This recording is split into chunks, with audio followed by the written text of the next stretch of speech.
120 seconds.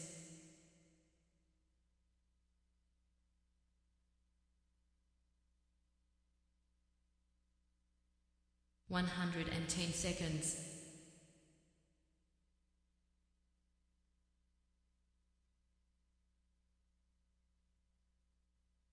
100 seconds.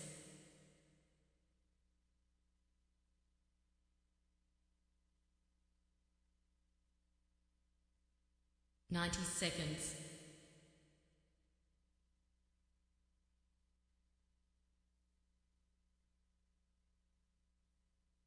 80 seconds.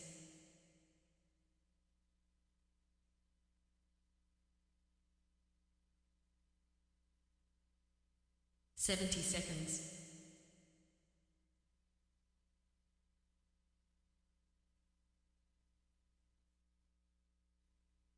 60 seconds.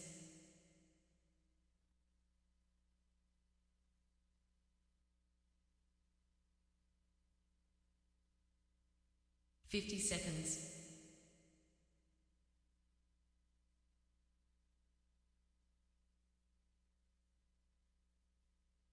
40 seconds.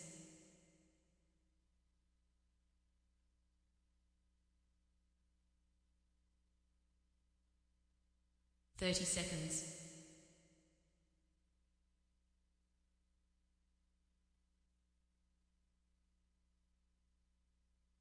20 seconds.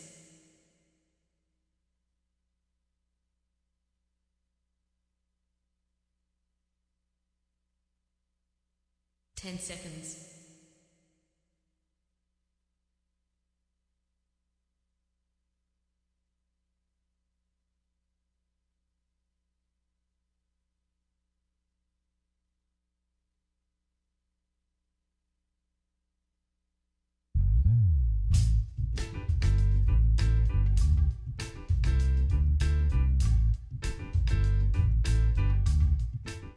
My name's J.C. McCauley. I'm Naisha McCauley, and you're watching AccessTV.org.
Nothing like live radio, huh? Live TV. We'll be all right. It's Morning Talk, my friends. Once again, of course, it is indeed time to get our talk on. Morning Talk with me, your host, J.C. McCauley, along with the champions of talk. We've got joining us remotely this morning. Both of our co-hosts are joining us remotely, but our guest is actually joining us here in studio. So it's somewhat of an interesting way to start the program off. We do have Cacique in the house. We got Dr. Bowen in the house. Dr. Bowen, how you doing? Good morning. It's Wednesday. All is well. Buenos dias, mi amiga. Yes, buenos dias.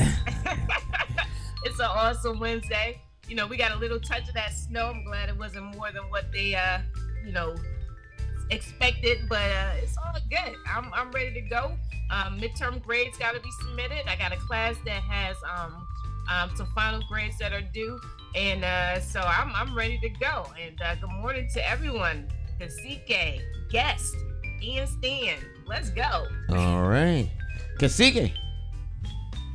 Hi, Stan. Good morning. Good morning to all. Good morning. Good morning. Ahom, Taino Daka. That means greetings. Ahom means greetings, and Taino Daka means I am Taino. I'm here in the land of my birth family, and I want to extend a wonderful greeting and blessings to my family, the Delgado Roman family here on the island of Borinquen. And greetings to all. All right. Joining us from somewhere in the Caribbean, the one and only Cacique. In studio 1A, our special guest joining us this morning, none other than Mr. Christopher Dukes. Good morning, champions. Let me tell you, I am honored to be here with you. You know, I listen to you on a regular basis. I call in sometimes. I'm just so happy to be here with you all today, and I'm looking forward to a very healthy, productive conversation that I hope the community and the individuals who are listening will fully enjoy and appreciate. Looking forward to getting to work. All right. What's up, Chris? I think we're just as excited, if not more, to have you, man. You're doing some wonderful things out there, and to be honest, man, we just can't wait to hear about some of that, man. So yeah, welcome, brother.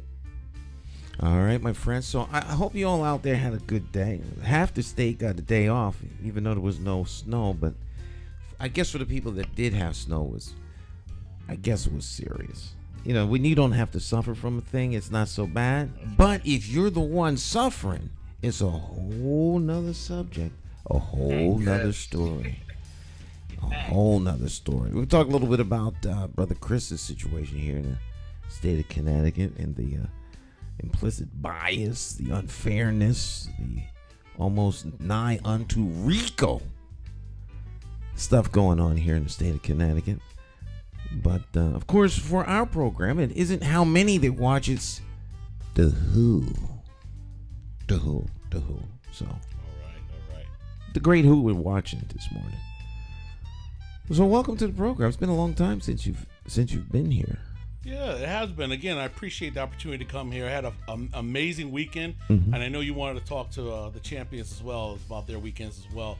I had one of the best weekends I've had in quite some time, and got a chance to celebrate a special birthday for a young lady who is near and dear to me. She turned 23 and had me join along with her mother for her birthday celebration. And it was good for me because I got away for the first time. I disconnected from all the things that have been going on, and it gave me a chance to recharge my batteries. But now I'm back in the saddle. So for those in the state, those individuals who perpetrate lies and abuse their power on a regular basis, watch out, because here we come. I'm ready. All right. That's what I'm talking about, Chris. Yes, brother. Yes. Let's go. I got a quick question. You know, and being in education, one of the major things to me that is very, very striking in terms of having an understanding of what concepts mean. So, for example, we give out syllabi in terms of our courses. Now, having said that, it's not guaranteed that students will, first off, read the syllabus. Second, understand what it is that is contained within said syllabus, where it is that they do decide to read the syllabus. And then third is whether or not they will come to you to ask questions where there are gaps in understanding. So my very first question for you, Chris, I hope you're ready, and I know you are. What is your definition of transparency? Oh, wow. My definition of transparency is limited access legally. And what I mean by that is anything that you are not required to conceal, required by law. For example, FERPA, and I won't go into a full, or HIPAA, I think is more familiar to folks. If you are allowed to give access to the information, you give it, especially when it's in a public institution or agency or so forth, you give it. Why not? Public dollars, taxpayer dollars are being used to do the business. So if somebody wants to see a level of transparency, whether it be in policing or some other, provide it. It's public information because public dollars were used for it. So I believe in being fully transparent. You should be doing the business of the people, whether they're watching or not, with honor and integrity. So again, the definition for me, I think transparency is truly being transparent about your dealings in your business. Awesome. That's deep, because when it is that we're dealing with individuals that hold positions, from your experience and what I do know based on the journey you've taken, is it a fair statement to say, or rather ask, well, let me make it a comment. Is it a fair statement to say that transparency along your journey has been lacking? That is a very fair statement, but let's be even more specific with it. I have been completely transparent in my dealings in this situation. It is the Hartford Police Department, the State Attorney's Office in Hartford, Central Connecticut State University, the family courts, the Attorney General's office, who have not been transparent. And they are intentionally not being transparent, because if they were transparent, the public would be fully aware of their egregious mistakes, their egregious misconduct, their wrongful or wrongdoings that they've had along my case and others. See, that's the problem. You put a stop to my case, then you prevent your image, your true image, coming forward to the public. And there comes accountability. So the actions of the state and people in power are limit transparency in order to avoid accountability. Interesting. I like the fact that you just brought up accountability. So recently, as of last night, I heard someone state that an organization or person can't be held accountable when it is that they are not seeing themselves in relationship to a person or another organization, due to the fact that they have no relationship with said person or organization. So the question then becomes, then how does one hone in on taking accountability if that personal organization does not believe that they have a relationship with you, or doesn't have community, or hasn't developed community with you? So I'm just throwing that out there from the perspective that it got me to think that, if it is that we're going to hold individuals accountable, or whether or not they see themselves as being suitable for being held accountable, the question becomes, do they even think that they are part of a community where it is that there's a relationship that has been developed so that accountability is actually there? It just got me to thinking. So you brought up a good word when you spoke about accountability.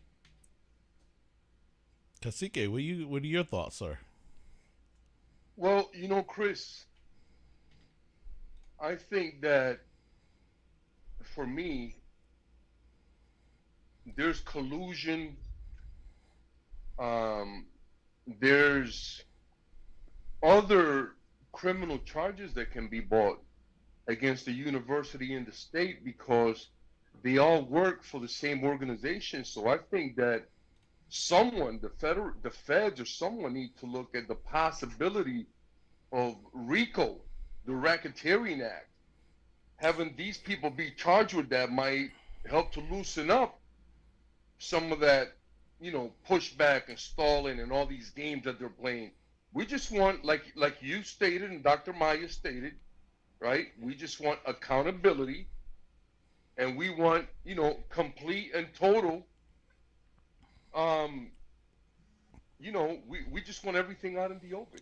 You know what I'm saying? So then people can make decisions based on information, not on half truths and statements that omit information. So I'm definitely, all over that, man. But the other thing is that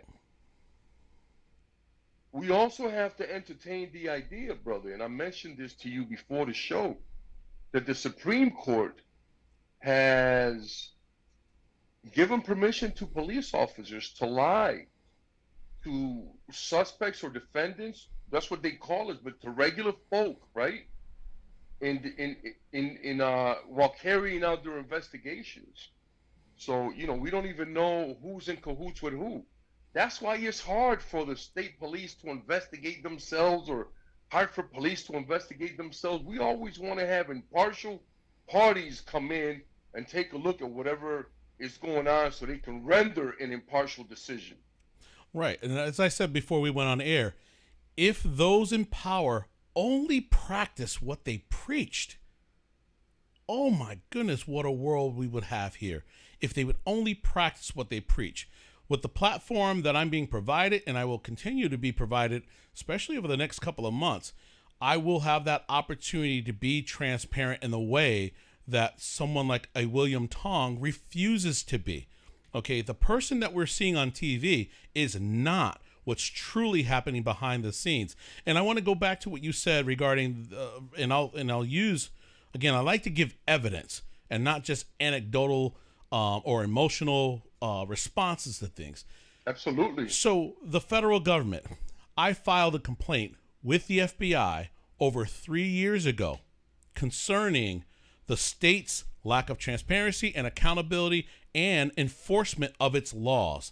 As you know, I had my own Emmett Till experience back in 2018. We're coming upon the 5-year anniversary that my ex-wife swatted me and my children, faking a 911 call, causing a malicious prosecution. Actually, I was supposed to be in trial this morning, but another delay in justice. We are now delayed to March 24th, where she is being sued in civil court for malicious prosecution. I'm finally getting a day in court as a plaintiff, which has been delayed for 5 years. Now, back to the federal government. I filed this report with the FBI. Do you know how courageous it is to walk into the FBI as a black man and say, these individuals, these high-powered police officers and so forth, have created these injustices, and they've committed crimes against me and my children, and I want you to do something about it. As of today, to my knowledge, the FBI has done nothing. They had another meeting with me back in the fall, after I've been flooding them with all of the evidence. And filing a false complaint is perjury. Well, it's perjury. It's a felony.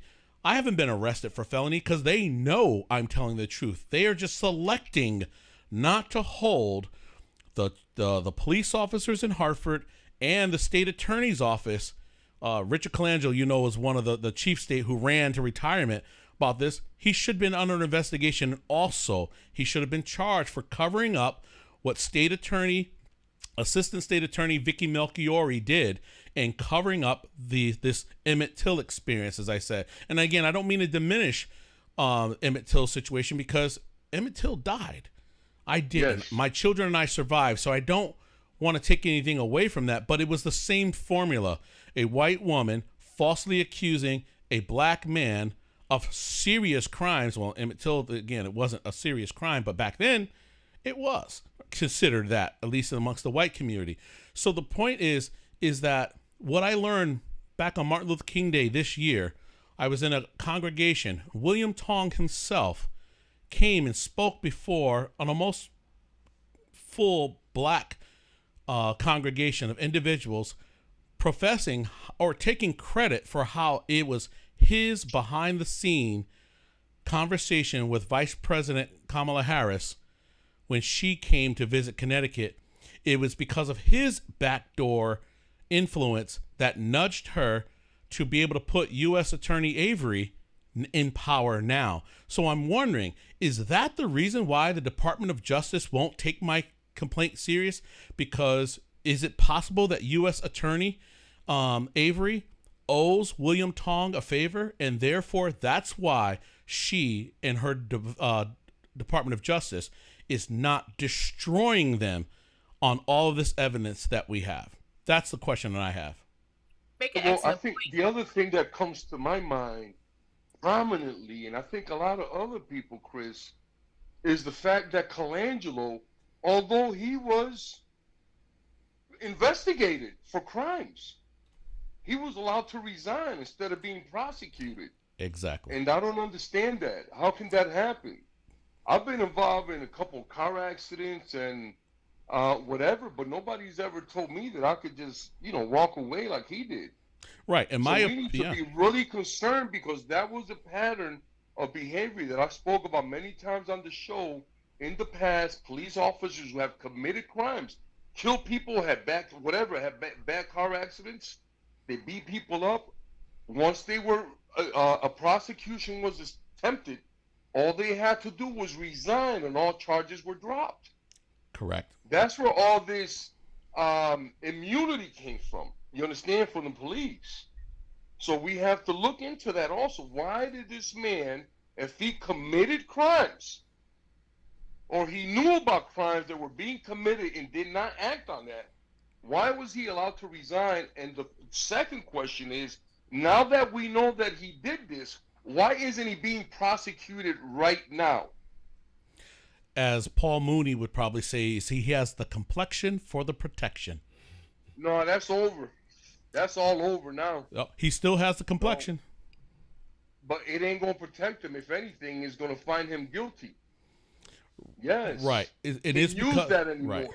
Our because governor. We are demanding accountability, and we're not having that anymore. Right. Our governor and our attorney general elected to allow him to retire. Just because he retired doesn't do away with the crime. He still should have been investigated. That's why I said that the federal government, Chris. Yes. That's why I said that the federal government should entertain the idea that this is RICO related. I agree, and I believe it's all interagency, but it's really one agency. It's a state. Exactly. And if there's a group of managers and people in the state government that, under the guidance or knowledge or no knowledge of the government, because ignorance of the law is not protected from it, right? And they're committing crimes against citizens, right? Or they're allowing crimes to commit against citizens, and they are willfully, knowingly, and consciously not investigating or prosecuting people. That's all criminal. You don't have to be a lawyer to know that. I agree. And again, now there's a family that I've come to know and supporting in another capacity. This is the family of Stephen Barrier. Stephen Barrier was a 23-year-old man who died on his 23rd birthday after having an encounter with police. Stephen was suffering from a medical issue. The police were called for this medical issue. Stephen, upon seeing police approaching his house, was scared and started running. The police pursued him as if he was a bank robber. It was a medical call. Let him run, right? Let him run. Yeah, let him wear himself down. He's not hurting anybody running. Exactly. He had not hurt anyone. And let him run. No, they chase him down.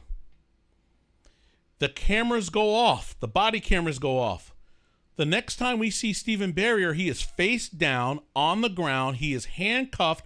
No one knows how he got handcuffed. No one knows how the pursuit stopped. No one knows. And the reason why no one knows is because not one camera was on. Not one officer documented what happened while the cameras were off. Stephen Barrier, after he could not walk. They had to carry him. I believe 2 officers on the legs, 2 on the arms. It was downpour rain. The officers are heard on the camera saying, "We should roll his ass down the hill." Wow. You're talking about rolling down a man. You are to protect and serve. Where is that? Right. In there. Let's roll him down the hill. These guys, see, for me, yep. Cameras, the cameras are great. Yes. Because they allow us to see crimes as they're happening, either by the Transparency. individuals or the police, right? But I also think, brother, and I would love to get some feedback from my colleagues and from my viewers and listeners, but I think that any officer that shuts his camera off should be prosecuted the same day. Well, I'll tell you, charges should be brought up and followed up by, because the only way we're going to stop these officers, because what's the use of spending all these hundreds of dollars or even millions of dollars on cameras and equipment when they flat out refuse to use them? Right. So they should be prosecuted. Right. Prosecute 5 or 10 of them, And I guarantee you that nonsense will stop right away. Right, but what's happening is also because they protect each other. Right, criminal organizations, their job is to protect each other. It's not to come out and tell citizens, oh, we stealing, or we did this and we did that. We got to stop that. And Right. the police departments in a lot of cities are criminal organizations. Right. And so again, now they get Stephen Barrier to where the cruiser is and the ambulance. Remember, it's a medical call. A decision was made right there by the sergeant. He's not going on an ambulance. He's going to jail. And they took him to jail. Stephen Barrier died hours later. He died. And those people they try are still to walking around and nothing happened. Exactly. Nothing happened to them. Why? Because Richard Colangelo oversaw the investigation, sees all these gaping holes, and he signs off protecting every officer involved in that incident. Stephen Barrier's mother, Miss Valerie, is still grieving the loss of her son because of this cover-up. So again, when we talk about transparency and accountability, it should always be there. Don't you know, if Stephen Barrier had pulled a gun, if Stephen Barrier had pulled a knife, those cameras would have still been running, it still would have been showing, and they would have shown the officers using the use of force necessary to stop him, and they would have put that all forward. The issue is we need to, and I've learned this from Stan, that the power is not just what's said, it's what's not said.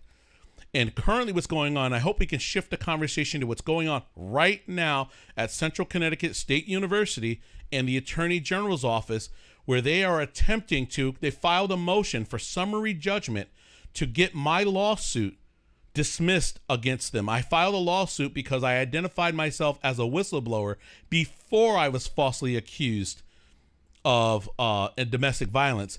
And they use those false accusations as their reasoning for firing me, where reality was, it was all about protecting their image from these sexual assault cases that were covered up more than a decade ago. And that the current sitting president, after finding out that this white male staff member raped a young woman on our campus, this current president renewed his contract several times, and then she gave him what is called continuing appointment, which is similar to tenure. She did that. This man is still there collecting full pay, full benefits on taxpayers, and the entire cover-up is the fact that instead of addressing him as an employee, they are trying to find a loophole to say, well, you know what? He committed the rape his senior year of college, and therefore it doesn't matter. He no longer poses a risk to the campus. But I disagree wholeheartedly, and I think that anyone listening along this will agree. The woman, let me finish this. The woman who was raped is still a survivor of rape. She's still a victim of rape today. If you use CCSU's logic, they would say this guy's no longer a rapist. No, he's still a rapist. He committed this rape. Chris, it never goes away. You're absolutely right, but I got to tell you, man. First of all, it's horrible what happened to that woman. That shouldn't happen to anyone. Correct. Nobody should ever be subjected to something so horrible as a rape, right? But another thing that bothers me about this, brother, is that the president of Central Connecticut is an indigenous woman, and her name is Zulma Toro. And we are ashamed, sister, of your behavior. And instead of shedding some light on this stuff so it doesn't happen ever again, all you're doing is creating an environment where things like that can continue to happen by not holding these people accountable. So I'm really taken aback by that. But once again, this is going to be my theme. This is RICO. This is a state agency being protected by the state. Right. Why can't the feds put that together? Let me chime in just a little bit. Please. So first off, bringing it back to the education focus in terms of the statements being made regarding these heinous crimes as well as abuses of power. So, Chris, in your position at CCSU, what I would like to have an understanding about is your position and your responsibility to the community. And before you answer that, what you brought up is that there is a sense of community that you value that makes for having individuals in an educational environment in higher ed feel safe in terms of bringing about specific issues that happen, criminal and otherwise, to the attention of folks that are in authority. And so in your position on CCSU's campus, what was the role? What was your purpose? And how did you add value to the community to make sure students were actually safe? Boy, great question. So in 2003, I became the director of what was called the Office of Judicial Programs. It evolved, the name had changed to the Office of Student Conduct. My primary purpose on campus was to be an educator.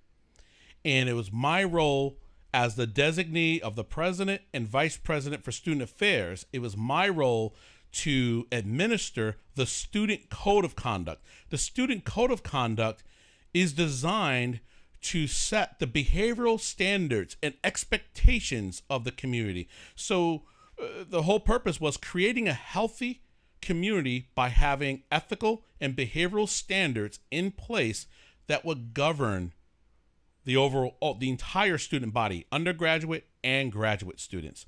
So as my role, well, I won't tell you the massive amount of training that I had to go through, and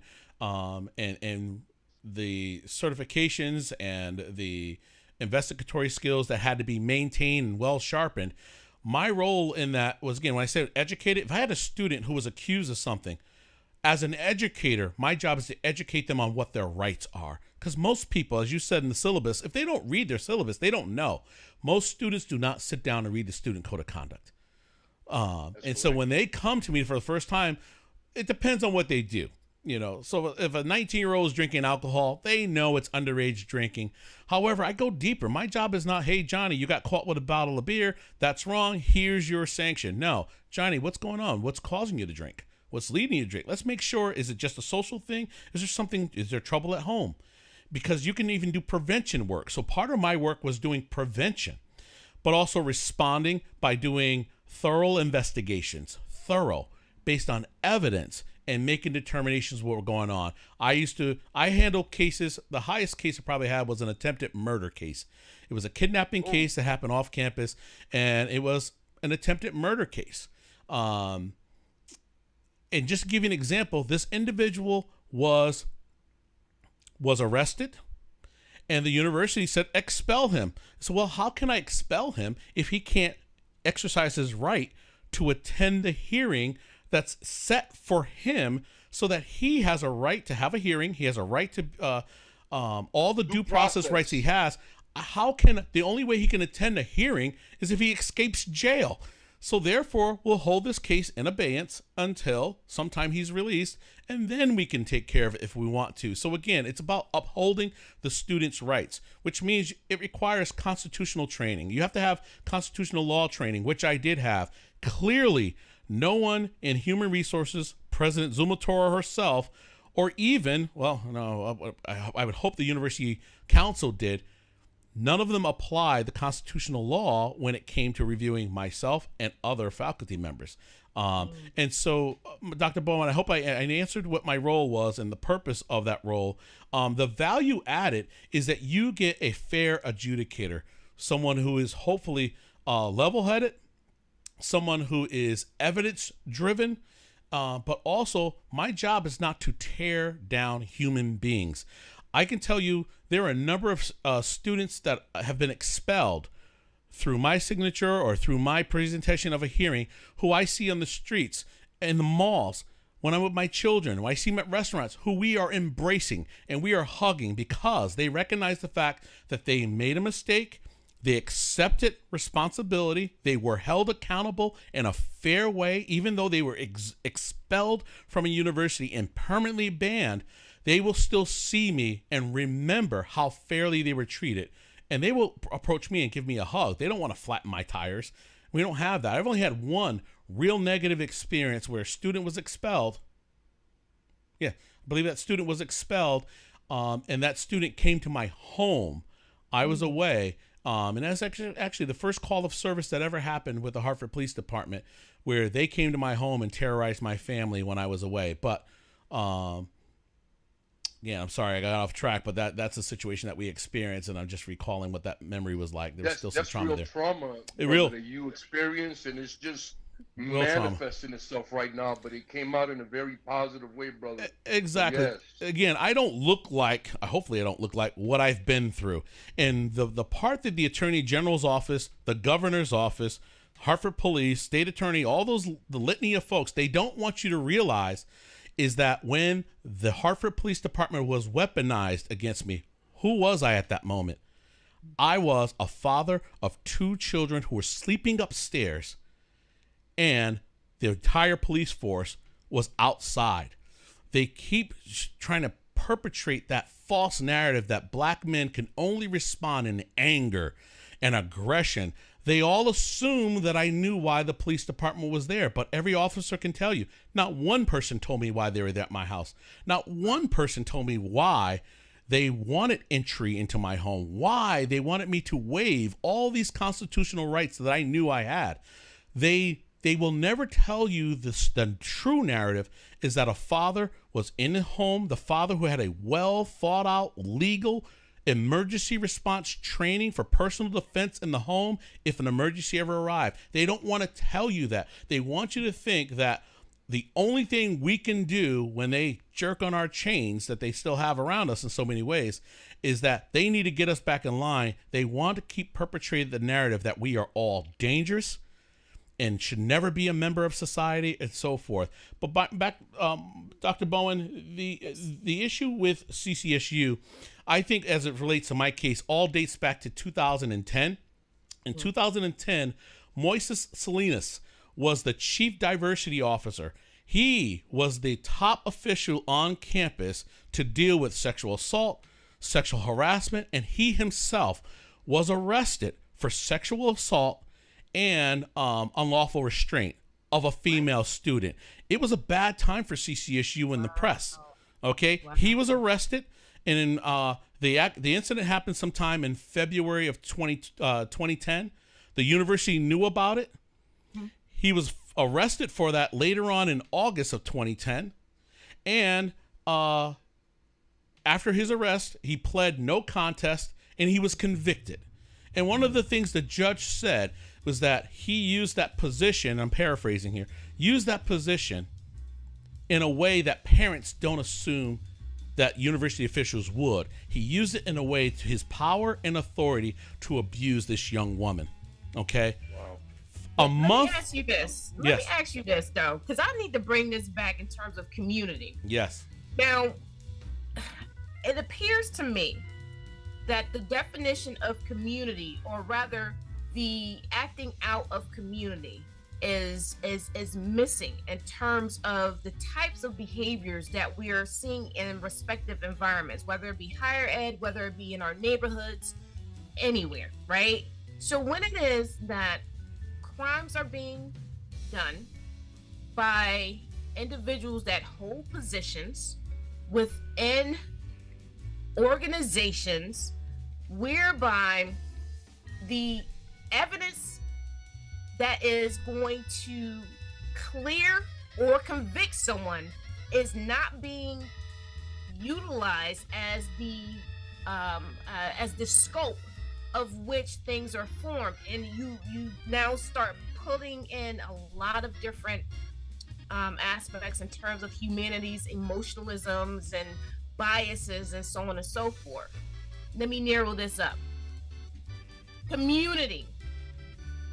Where is it that you have seen that community has actually been demonstrated where the value of the people in this entire journey is being placed as the focus in terms of doing no harm. Have you seen that in terms of community? Well, maybe we need to start off with your definition of community first, and then dive into that question. Let's come back. Well, before we do that, 'cause that's kind of winding. Let's take a break. Right. And then we'll come back. Executive summarize the question, and then we'll let Brother Chris dive into that. All right. Stick and stay. It's more to talk. Take a short break. We'll be right back. All right. Don't go anywhere. It's just going to get better. Where else can you find out information such as this? Because, there's like an information blackout. It's like the news and most information has just become entertainment. It doesn't inform, enrich, or investigate to dig at. You got to remember, entertainment. At the truth. Well, hold that thought. I'm trying to go to the break, Cacique. Not go into another section. We're gonna come back and deal with Dr. Maya question first. All right, stick and stay. Don't go anywhere. We'll be right back.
Every bad political decision is made by a politician elected to office.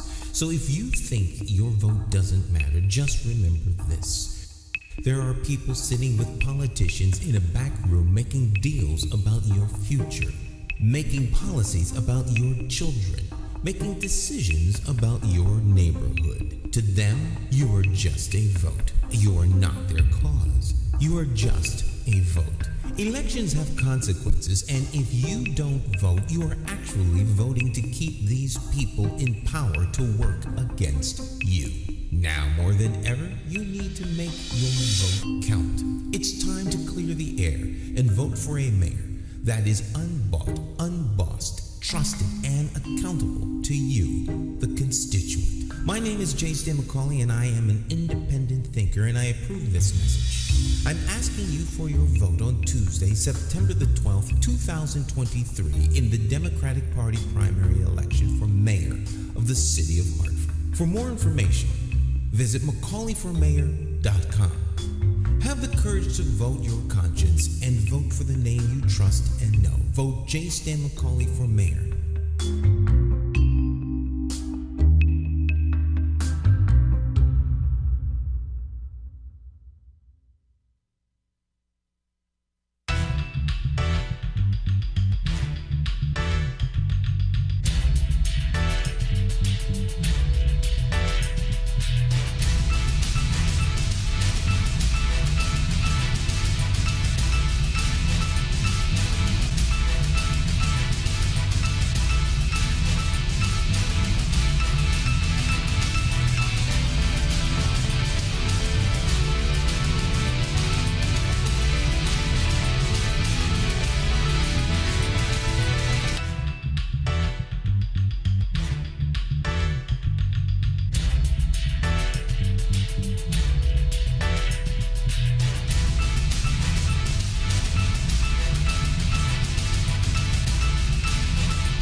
My name's J.C. McCauley. I'm Naisha McCauley, and Well, you're watching AccessTV.org.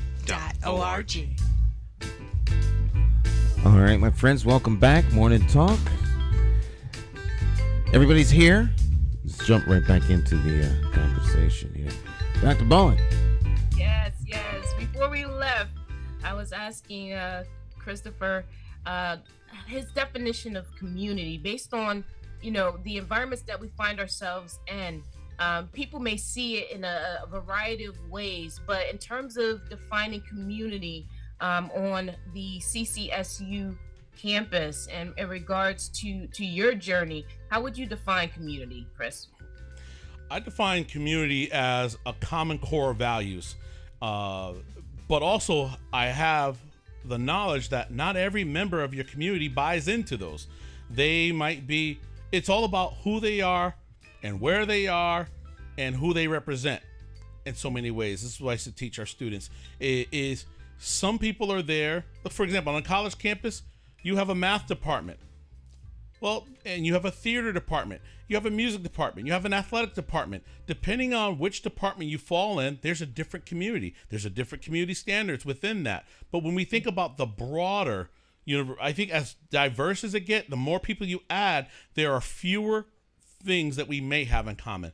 But I believe at CCSU, I would hope that the common core we have is integrity, honesty, that liberty is important to folks, and that we do everything we can to elevate each other and not destroy each other. And when behaviors or actions fall outside of that, then we need to remedy it in a way. So in my personal opinion, based on all the evidence that I have accumulated over the years, and no, I don't believe it's fitting to have a university president, and in this case, Zumo Toro, sitting in a seat professing that one of her top priorities is keeping the campus safe when she knowingly has a rapist on staff, when she knowingly, by her signature, fired an innocent black man, that being me, in 2018 and still continue to today, almost 5 years later,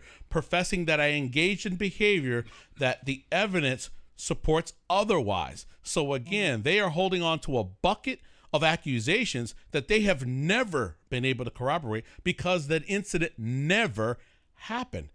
That's the problem that they have. And the reason for my lawsuit is to bring transparency to this matter. And one of the things I will ask folks to do, and I know I'm going beyond your answer, main reason why I really wanted to come today is this lawsuit is set to go to trial in November of 2023. The Attorney General's office is working very hard to prevent this incident from seeing the light of day. They want to preserve the false narrative that they are honest, that there's a high level of integrity. The Attorney General's office responds to we the people. Right. And you're not supposed to be involved in corruption as they are. So my call to action for anyone listening to this is that you go to the Connecticut Judicial website, you go under the civil cases, or you search a docket for number N as in Nancy, N as in Nancy, H. So that's NNH dash CV dash 21 dash 60111 and the letter S as in Sam. Please go there and download every document you can that's on that website pertaining the motion for summary judgment. There you will find my deposition that was taken in November. You will find the sworn written affidavit from President Zumo Toro, her university counsel, Carolyn Magnan, and her human resources officer, Anna, and I won't butcher her last name here on there. It's critical because in those documents, they are hiding two of the cases of employees who were treated as students. Two employees who committed sexual misconduct against female students. These are the cases that I blew the whistle on. And this is the reason why they fired me, because we were set to meet with a firm. I was told they were auditors, but now later on I learned it was a firm that was being brought in to investigate these cases and see how they were handled. As a courtesy, I let the presidents know that she didn't realize the cases that she was uncovering, and I met with her and I exposed these cases. To give you an example, one person who texted a student received a 5-year suspension from the university as a student and was banned from all property pertaining to CSU. That is Central Southern Eastern Western state universities and all the community colleges for 5 years. However, the individual who actually raped someone was only suspended for 5 months and was never banned. And he was never banned because that ban would have cost him his job. He would not have been able to report to campus. So when we talk about community, where's the integrity there? It's a betrayal. Granted, it happened before President Toro was there. However, after she knew about it, she sustained the lie. And the purpose that they are trying to use for redacting all the information on these cases is they are protecting these white men who committed these egregious offenses against female students. They are hiding it under FERPA, which protects student records. That's the whole reason why they put them under student records, is so that they would have this protection. There would be a lack of transparency. There would be no accountability for these individuals. I want to tie that in. So in terms of community and accountability, so I just pulled up a definition of accountability, and it's stating that accountability in terms of ethics and governance is equated with answerability, blameworthiness, liability, and the expectation of account giving. I'll say that one more time. Accountability in terms of ethics and governance is equated with answerability, blameworthiness, liability, and the expectation of account giving. And so when you tie that in to the community dynamic, according to what it is that you have laid before us today, there is a lack of accountability based on the evidence. Is that correct? That is absolutely correct. When we talk about the evidence, you're talking about the evidence in my case, correct? Absolutely. Thank you, because that's the point. They keep wheeling out these accusations, and they say, our investigation revealed that you engaged in this misconduct on this night. Great. What evidence? Will you please show us? Because they can't. They can't show us evidence for an incident that didn't happen. It was all false. It was all proven to be false. So therefore, how could you arrive at that decision? No, it had nothing to do with that. It was smoke and mirrors. The truth of it is they didn't want to show that back in 2010 and then later in 2011 that the administrators in charge there hid this case. They even hid it from the university council, who was there for 9 years when these cases came about in 2011 and then 2013. She was there. They hid it from the university council. That's corruption. The university council knew nothing about Matthew Sedlak, who was the math professor, and I can share his name because it was publicly in the newspaper. He sexually harassed a young woman, requesting that he perform oral sex on her while he gave her a makeup exam. See, they won't tell you that. They're hiding that. That's egregious. He scared that young lady to thinking that she failed his course, and the only way she could pass is by taking this exam at his apartment, and then he asked for oral sex. The other individual raped a young woman, and they're hiding these cases, okay? I brought them forward because of transparency, and the accountability that they claim these individuals received was not appropriate under any circumstances, and they know it. So again, they perpetrate the false accusations against me. Now, they said their investigation can prove that I hit, choked, restrained, and threatened my now ex-wife. And I'm asking them, where's your please show the public all of your evidence that you have showing that I did this. They have not one piece of evidence. Instead, me being the investigator I am, I pulled together all the evidence. It's hard to prove a negative, but I did, and they know it. And that's why they dropped all cases. You know, Dr. Maya, if I was responsible for strangling, kidnapping a woman, I should be in jail right now. Where's the accountability of letting me go? There is none. But the accountability, what they're trying to do is they keep me away from my children. They keep me away from the job that I rightfully won back 2 years ago when an arbitrator said that they rushed to judgment, they bought false accusations, and they ran wild with them, and they did me harm. This is why we are waiting the Supreme Court decision that should hopefully come down any day now. The case was heard back in November. We want that ruling because that ruling should, if justice is to be served, rightfully reinstate me. And really, we need to continue on this path to transparency and accountability because those who have perpetrated this fraud using taxpayer dollars need to be held accountable. So the solutions I'm looking for, I believe that William Tong himself needs to step down. I believe that any of his assistants who have perpetrated these lies, especially the one who testified before the Supreme Court, need to be removed. CCSU needs to remove Zuma Toro. The other parties have since retired. I think that the state attorney needs to step down in Hartford because she's aware of this and she hasn't brought it forward.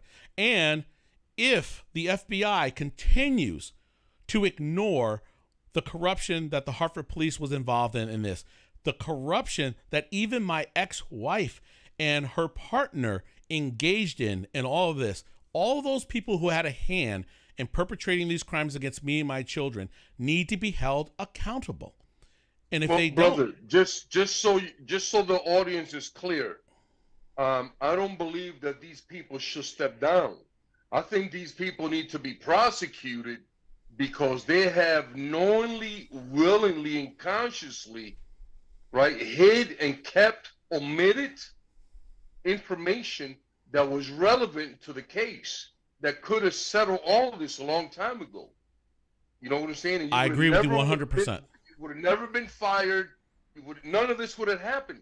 So having these people resign and stuff like that is not enough. No. Because they are involved in an ongoing criminal conspiracy, brother. I agree. That is also part of the accountability that they should have. I totally agree with you. But again, what I hope comes out of this, when we get true transparency, we find out how many other people have experienced this. And I think that's part of the reason why they don't want to continue to keep this lid off. That I keep. See, I have a different question than you. My question would be not how many other people experience that, but how many other people have they covered up for that have done this? You see that question? Yes, I do, and that comes true. Right. But again, my heart. Because if not, by letting Tong and Zuma and all these other people go, you're recommending the same nonsense that they did with D'Angelo. I know. Right? I hear you. They're gonna let him go. Retire. Go. Right. And nothing happens. We cannot continue to do that. If we're gonna have accountability, people need to be held accountable, and they have to be prosecuted for the crimes that they commit. These are not breaking the rules or a slide or you made an offhanded comment. These are crimes that are being committed, and I want to know not just how many other people has this happened to, but how many of their own have they covered up for? I agree, but here's the point: is my mission is not vengeance. My mission is we can't hold them accountable without knowing fully what did they do. So transparency must come first. We have to find out first how many people have been affected by this system of corruption. And then when we find out how many, then we can choose. Why hold them accountable for 10 when it actually affected thousands, right? Right, and we're going to get transparency, Chris, when we demand accountability. Right, but again, transparency has to come first. So in order to get the transparency, in order to hold them accountable, you have to have the proof yes necessary to charge or to bring it back, because the accusation, because there's an accusation being made. Yes. But why is that like that? But hold on, let me finish. There's accusations being made against Chris, and it seems as though it's a perpetual accusation until you have your day in court. You're in a constant state of being accused. Mm-hmm. They're using Chris cannot be guilty before. Right. Let me finish though. Let me finish. So the case that I heard at the Supreme Court, because I watched that when it was live, seems to me that they know you didn't do anything. Correct. But the accusation there, if I understand and remember, yes, they're saying that the accusation gave them the justification.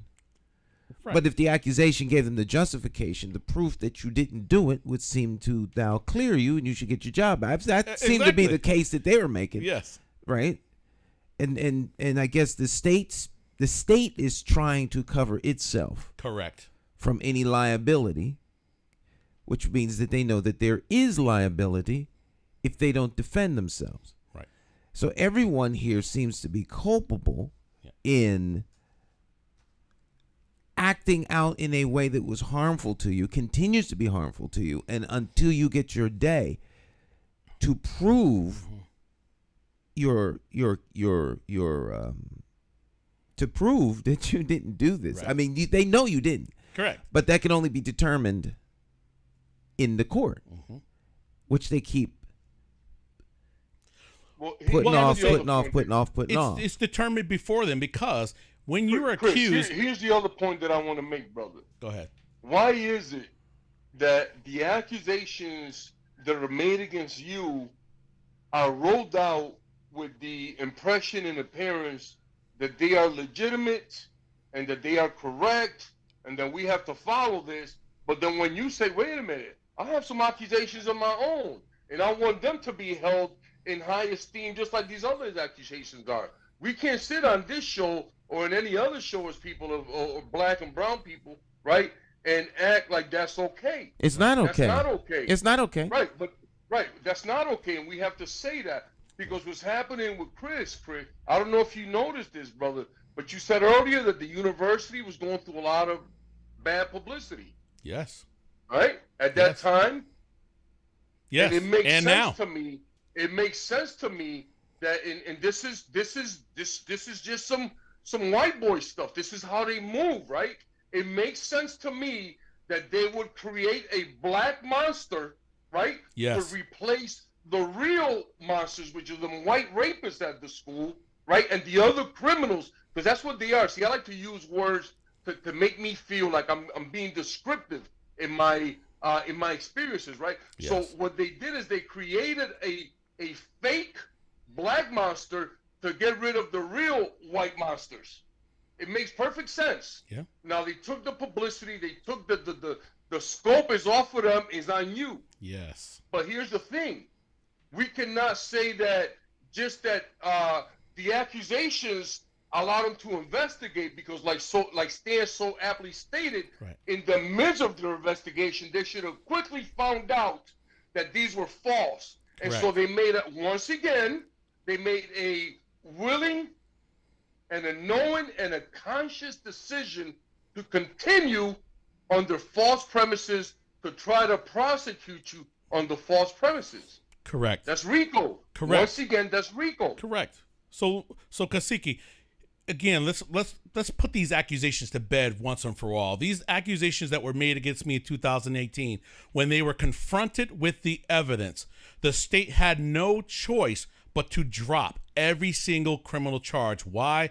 Because those accusations were dwarfed by the evidence. They were completely obliterated by the evidence, including DNA evidence, okay?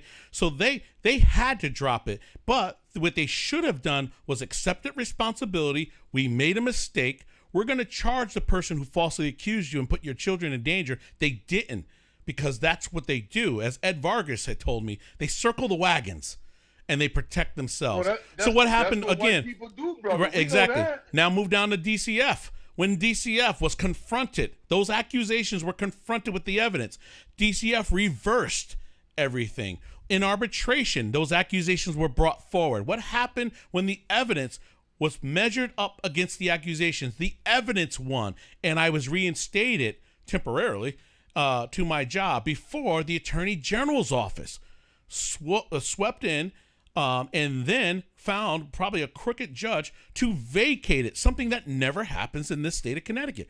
Rarely, extremely rarely, which is why we should prevail at the Supreme Court. So again, when I bring my accusations up against them, the evidence supports my accusations. This is what's different. And what they are doing is limiting the public's access to the evidence and keeping them misguided and misdirected on false accusations. It is dishonest, and that's why these people shouldn't be there. You, man. You hear me? I have to correct you and forgive me for this. Go ahead, no. But you know, community. And please help me, because I will. You know, I'm 63 and I'm losing my mind, but there are no accusations against you because they were all dismissed. I agree, but you had stated earlier. So the reason that I'm saying that, brother, is because their suit or their move to have your stuff dismissed is without merit. Thank you. Without merit. That's what I've been saying. Those accusations are dead. Yeah. That's what I said. Let's kill those. They're dead already. Because in this country, you are innocent until proven guilty. They are trying to prevent me from proving them guilty. Your case has not been like that. That's what I said, sustain. Yes. Chris cannot be guilty. Correct. Before he had his day in court. You know what I'm saying? So I just want to say to all our family out there, to all our viewers and our listeners, that my heart is not on revenge or vengeance. Right. That's not what I'm about. I agree. I am the person that says that we must study our history so it doesn't repeat itself. Right? Yes. And so I am not for vengeance. I am for accountability. Yes, sir. Okay, that's what I'm for. And those are different words for people who don't understand that, and they're spelled differently too. Yes, sir. In case you have problems understanding what I'm saying. All right. Stick and stay, my friends. Wait. Hold on. We're up against the break. Good points being made by the panel. Yes. All right. Yeah. You've never been guilty. Never. Guilt can only be determined in a court of law. So everyone is innocent. Yes. Until proven guilty. Right. Absolutely. But if we're going to use the same measuring stick that the government uses on us, then the government's already guilty. We don't even have to go to trial. We just lock them all up. Right. Stick and stay. We'll be right back. Don't go anywhere. Morning Talk. Cacique, Dr. Bowen, special guest Chris Dukes, live. Don't go anywhere.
Greatest music in the world, jazz. Jay Hogarth on the vibraphone. This is Jay Hogarth, his latest project. Raise Your Spirit Consciousness. Track 9, Deluge. Oh, yeah.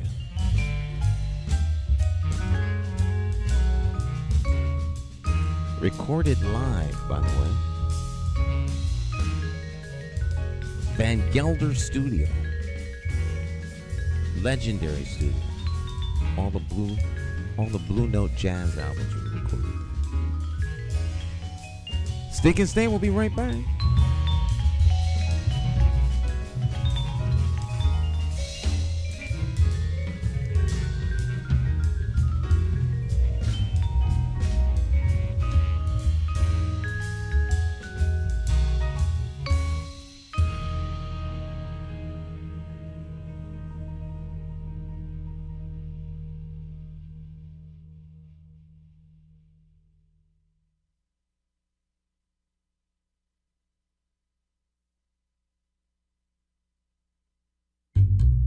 How do you define evil? Is evil the pedophile school administrator or taxation without representation? Is it the gatekeeping community leaders who sell out the very people they were elected to fight for? Or is evil the politician that puts out lies and takes in cash? However you may classify evil, having to choose the lesser of two evils still leaves you with evil. Nowhere does this rule apply more than during an election for mayor. Choosing a candidate who is the lesser of two evils still leaves you with evil. No wonder so many people don't vote. It's time for the constituents to flip the script and vote for a mayor you can trust. My name is Jason McCauley. I am an independent thinker, and I approve this message. I'm asking you for your vote on Tuesday, September the 12th, 2023, in the Democratic Party primary election for mayor for the city of Hartford. I, like you, am an independent thinker. So let's sit down and talk about my path to victory and why my 5-point plan for Hartford will work. Stop listening to the uninformed evil interests that tell you I can't win. For more information, visit McCauleyformayor.com. Have the courage to vote your conscience. Vote for the name you trust and know. Vote McCauley for mayor.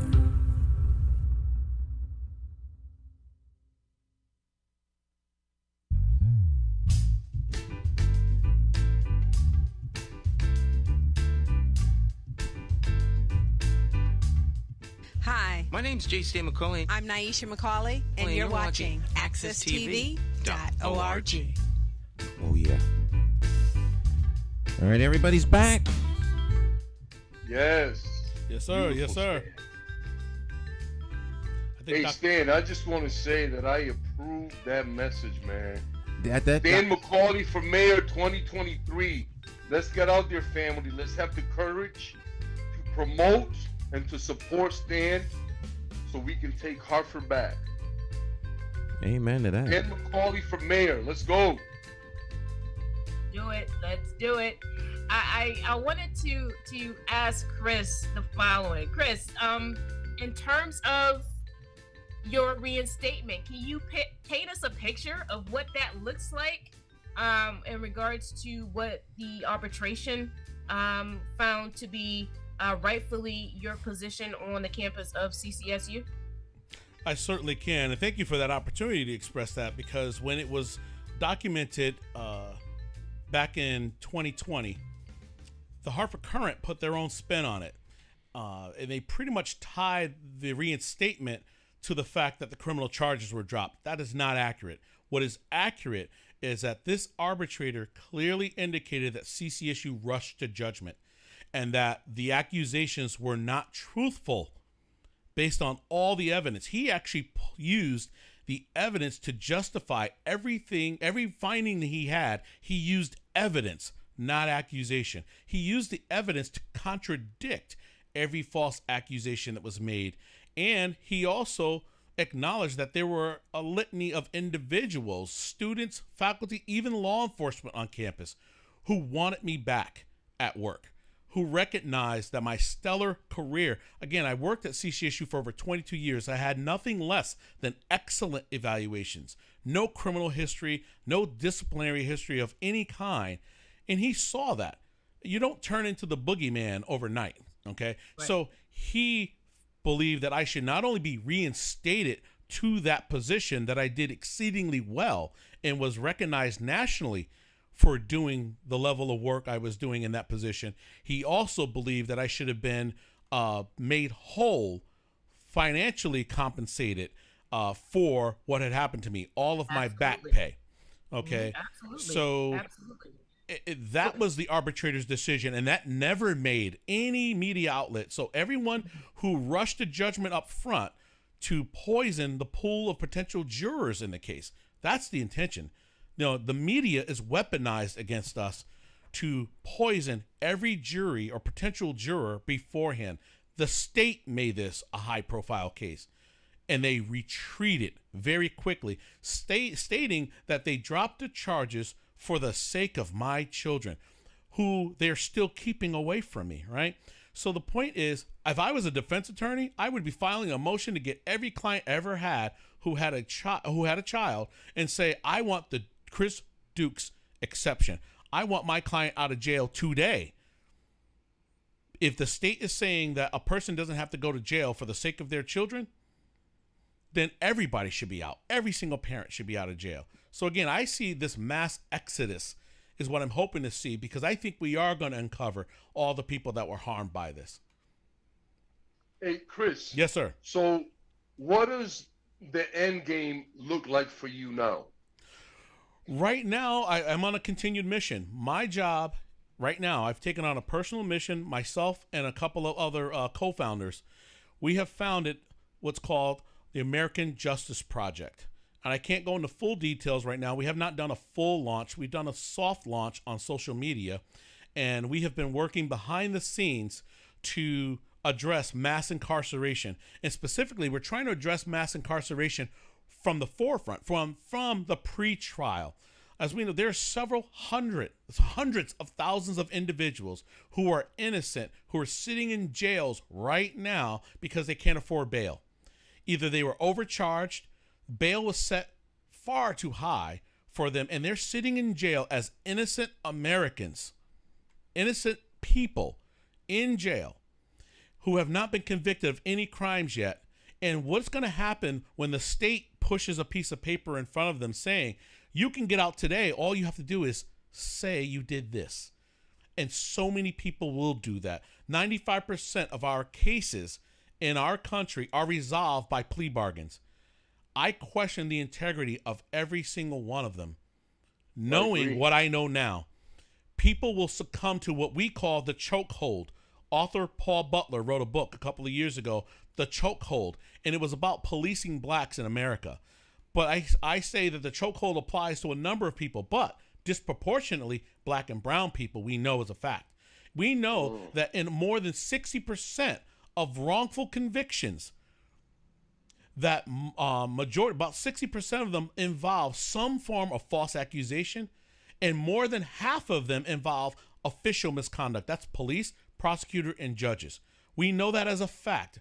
Jessica Henry pointed that out in her book, Smoke But No Fire. Okay, that's exactly what my case was. Smoke, but no fire.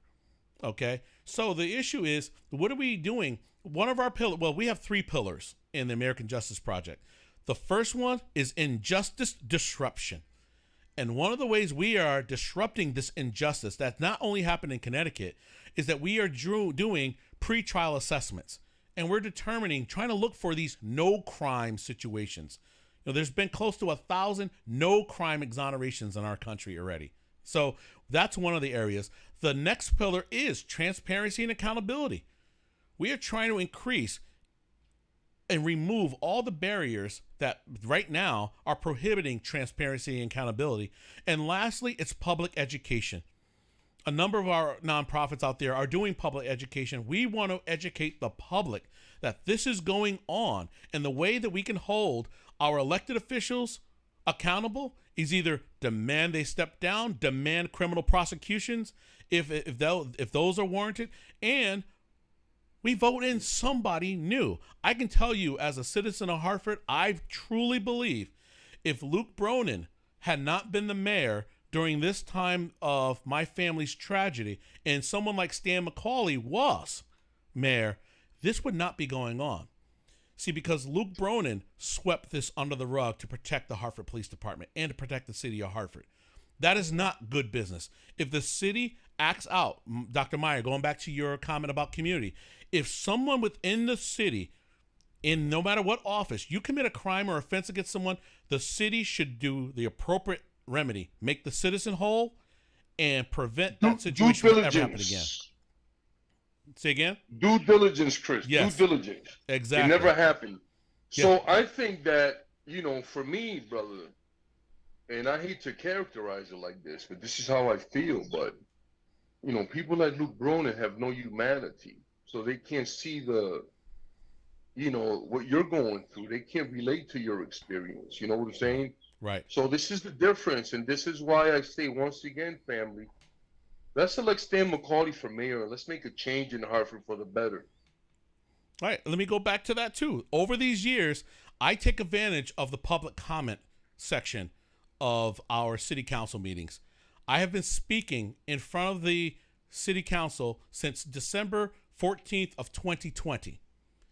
Any person who is currently sitting on that council and was on the council back then who knows about this family tragedy and has done nothing to help, even despite being presented with the evidence, does not belong in office. This is why, in my personal opinion, someone like Nick Negron, Nick, if you're listening to this, you need to step down today.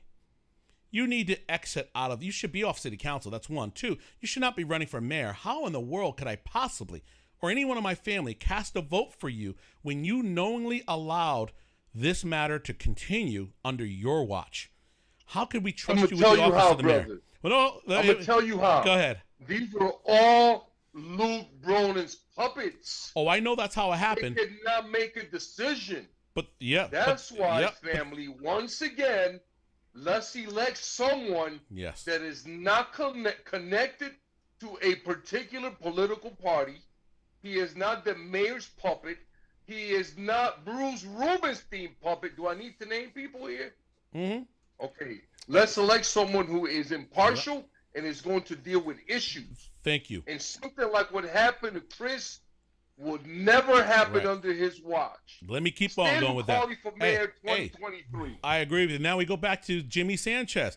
I don't have anything personally, even though Jimmy Sanchez's inaction as a city council member hurt my family personally. How could I ever cast a vote for a Jimmy Sanchez who knows all about my case, yet when he had the power to do something, he chose not to go against the Democratic Party, chose not to go against Luke Bronin, and so forth. And my family has suffered. So again, Jimmy Sanchez is now my state rep for my district. I want to see, what is Jimmy going to do? The same thing. He's going to do the same thing for you that he did as a city council. Nothing. And that's what I'm expecting. Because in Hartford, the people don't really have. Look, here's what's happening. Hartford is like run like a plantation. The white people come and do whatever they want, and then we have our white supremacy supporters in our own communities, right?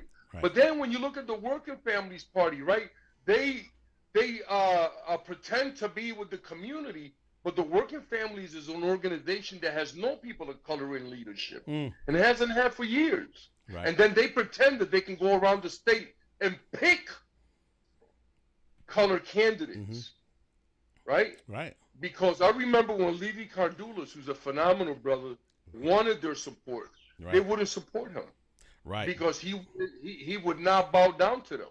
Yep. So we don't have an independent political party in Hartford that that's not associated with the Democrats or the Republicans or these other make-believe parties, which don't include us. Right. So I want to throw a question to Dr. Maya. I have a touch point. Lou, you stated that the working parties doesn't have any candidates of color, but I would state that we do have. No, I didn't say that they don't have any candidates of color, Dr. Maya. What I said was leadership. Is that they don't have any candidates of color in their leadership. In their not running. Okay, so can you describe what leadership is? Because I would state that there is a woman of color on the board of education that is in leadership in terms of being a board member. But I want to know what it is that they must have just got him on there. Nope. She's been there for a while. Shantae Brody is part of the Working Families Party, and so she's been there in the trenches, going through all the non-transparent things that the board goes through. So you know, it's few and far in between. I would agree with that, but and they have no power. They have no say because they fall on deaf ears. And if Shantae Brody, listen, if Shantae Brody is doing so much, if Shantae Brody is not rewriting all the policies and procedures of the Board of Ed, then she's there doing the same thing that Jimmy Sanchez and the other guys are doing nothing. Lou, let me say something. First of all of us is just one vote, and it's not a one-person job. When it is that you come together as a collective to make changes, you are going to gather up as a team, because my mantra is teamwork makes the dream work. So how does my one vote, even being justified by what evidence was presented or was not presented, actually outvote everybody else that are going in the opposite direction? Right. So here's the thing: we got to look at it full and in its totality. Totality of circumstances. Can't get it done. One person cannot get this done. And so with putting in all the energy and sacrifice that's being made in any position, now keep in mind that's not a paid position. So you have to dive into and look at and then make decisions on what's being presented and what's not being presented in terms of transparency and accountability. So I would beg to differ that this thing can be done by just one individual. Because if I cast my I never said that.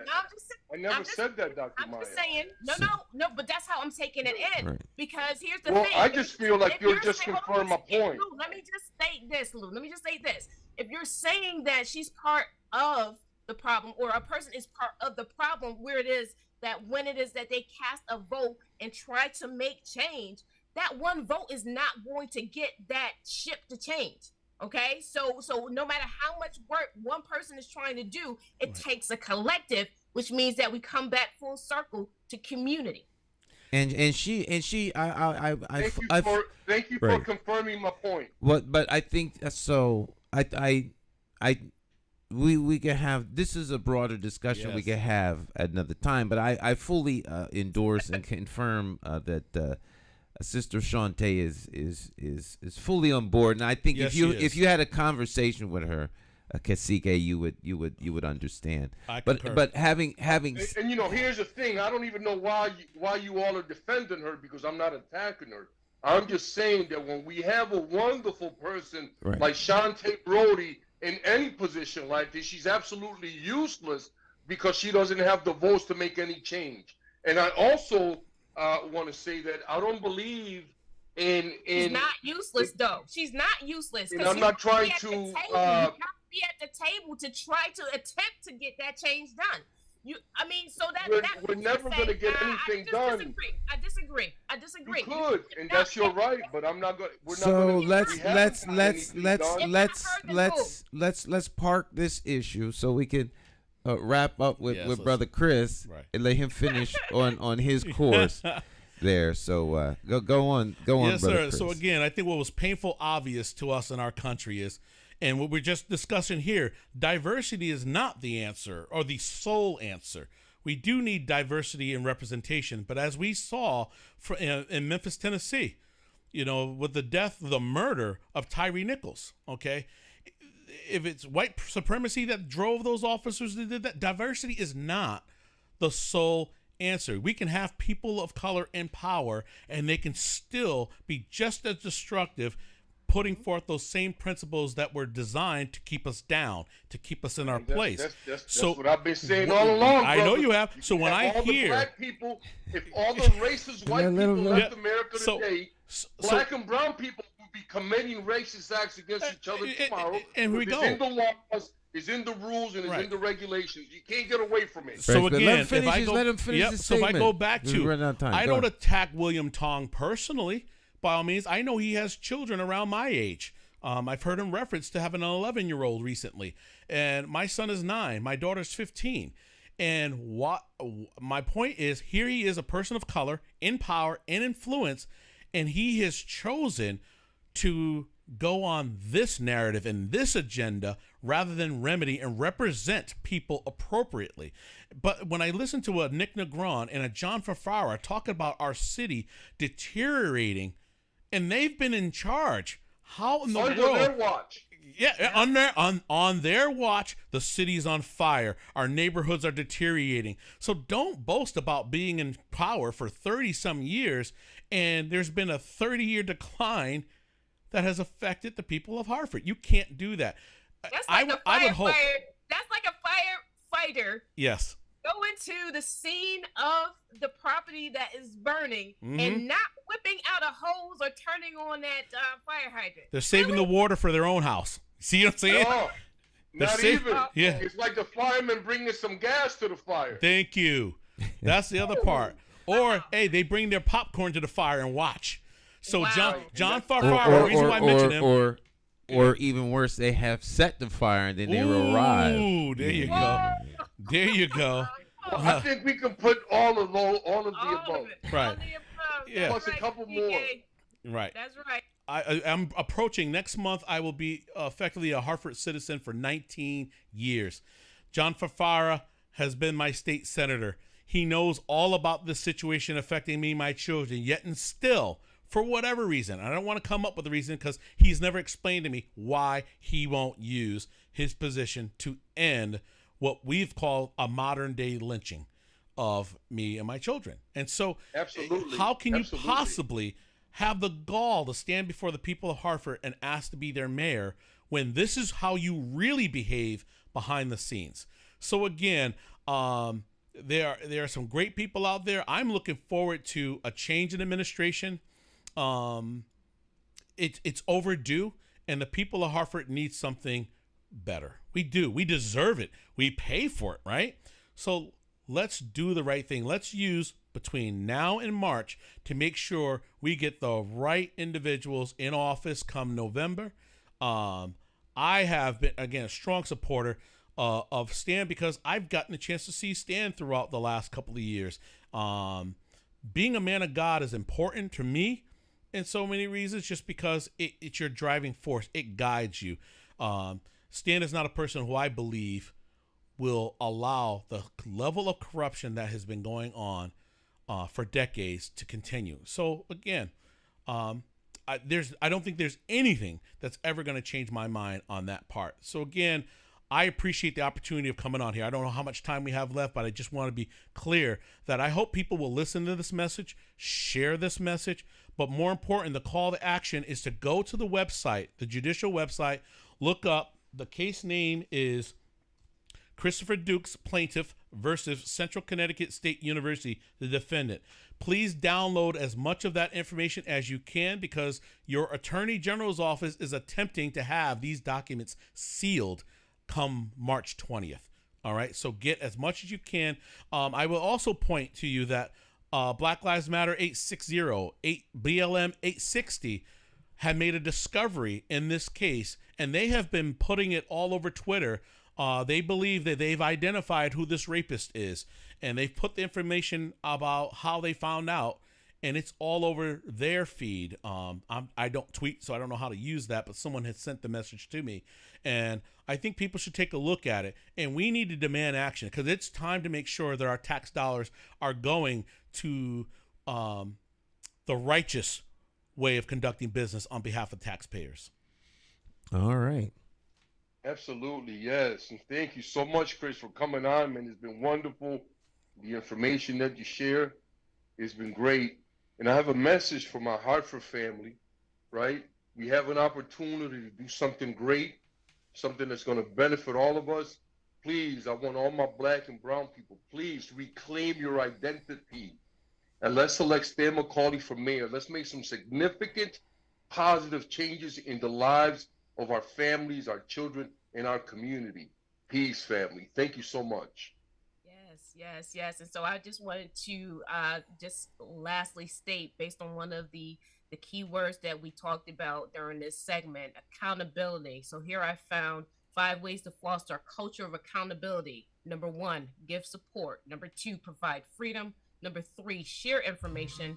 Number 4, provide resources. And number 5, be clear. And this message comes from the Center for Creative Leadership. And so with that being said, let's develop a culture of accountability. Peace, everyone. All right. Final words, sir? God bless us all.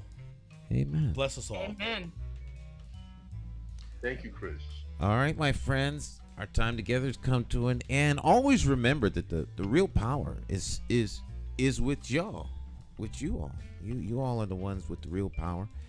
And don't let the quote unquote powers that be intimidate you. They'll try their best, but you all always have the power. You have the power of your voice, the power of coming together to make change, and they'll try and intimidate you.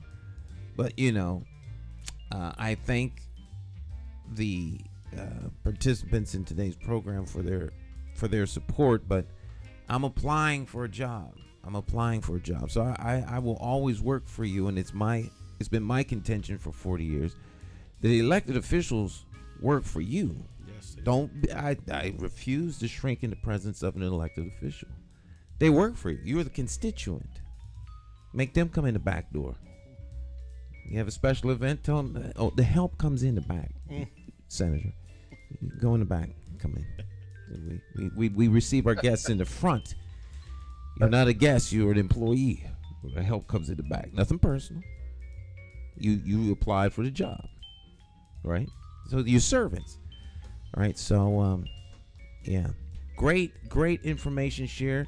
Brother, I hope and I pray that things don't get sealed up. Be nice if that stayed open, because people need to know what's going on. Absolutely. They need to know what's going on. Absolutely. So I hope we were able to give you somewhat of a platform to get this message out. I can guarantee you they heard you.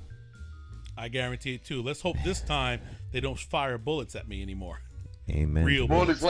it's like Luke Brown said. There's more of us watching. There's more of them watching than more of us. Always. All right, my friends, our time together has come to an end. We will see you here next time. It's Morning Talk. Let's go out with our favorite jazz musician here, Jay Hogarth. See you next time. Bye-bye. Have a great rest of your day. All right.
Hey, Hartford, Connecticut, I'm talking to you.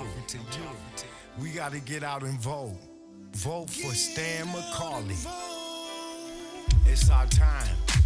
We gotta rise up and take it back. Vote for Stan McCauley. Vote for Stan. You gotta vote for Stan McCauley. Vote for Stan. Vote for Stan. Oh yeah. It's more than politics than just what your social covers. And it ain't somewhere written down in bold letters. Don't just take my word for it, do your research. Think of your future, look at your bigger picture. Shooting tie, clean up, unity for the righteous. Plotting on action, hands-on access. With a light source vision, door-to-door knocking. Guerrilla style marketing, brainstorm as a collective.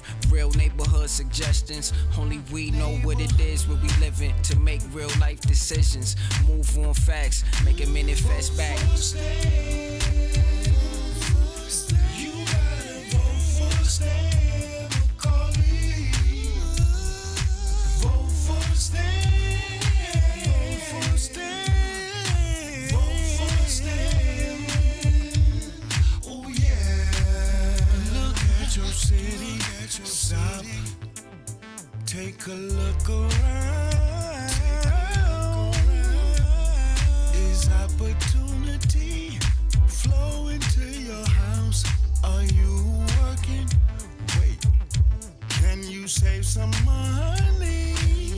And is your neighborhood safe?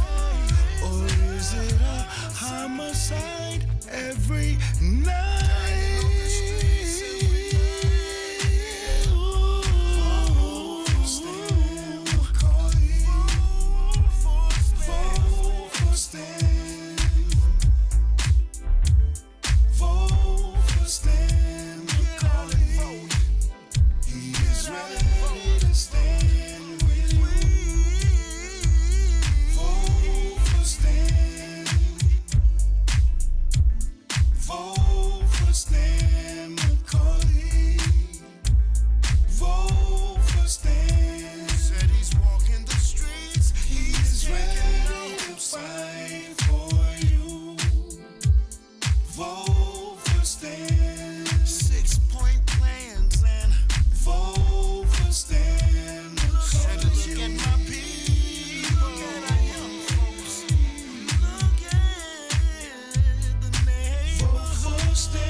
Styler Sr. Many of you may know me as the two-time welterweight champion of the world.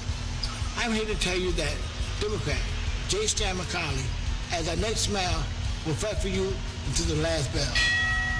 Help me throw a knockout punch. Go out and vote for Stan the man. My name is J. Stan McCauley, and I approve this message.